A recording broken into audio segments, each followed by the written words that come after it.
Hello, everybody, and welcome to ATEGLISH podcast, the place where we make English learning simple, fun, and most importantly, practical.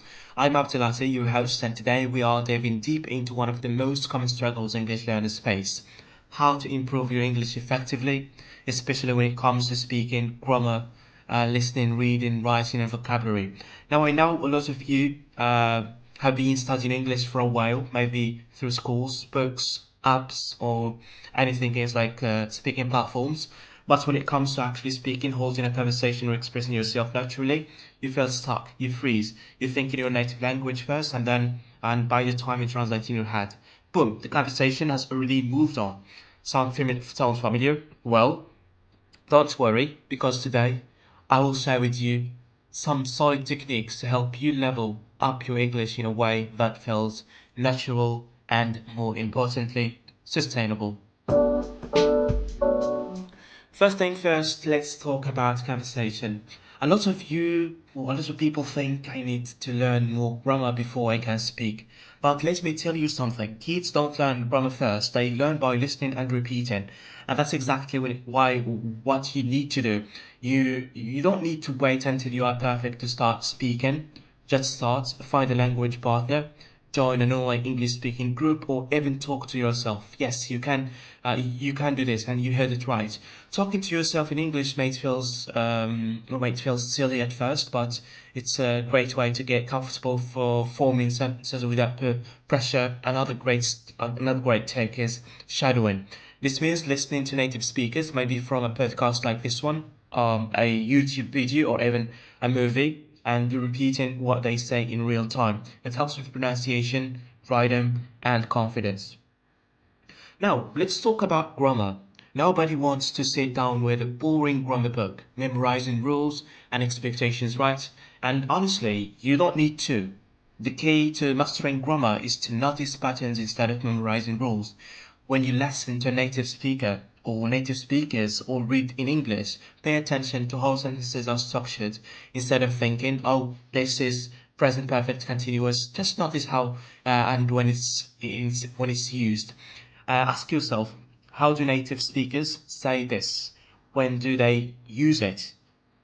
One practical tip: pick one grammar point at a time and use it repeatedly.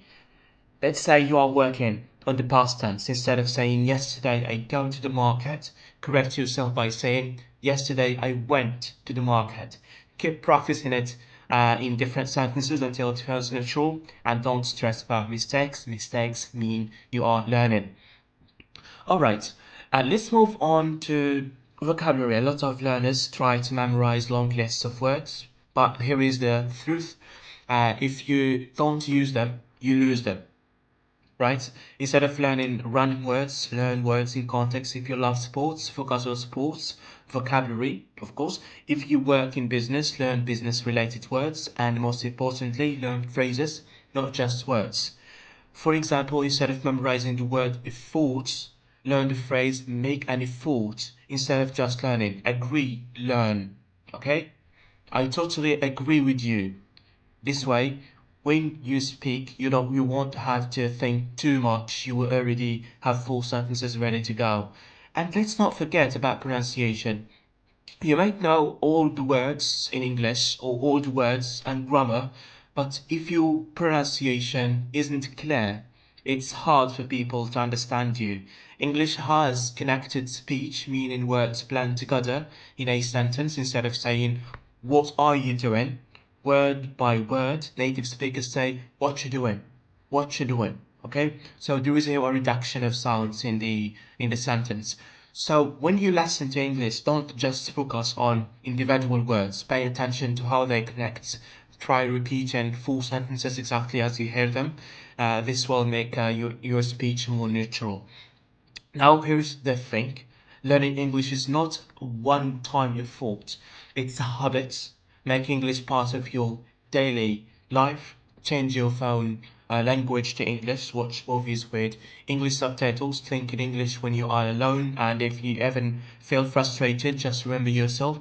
You don't need to be perfect. You just need to keep going and start shining. Alright, that's it for today's episode.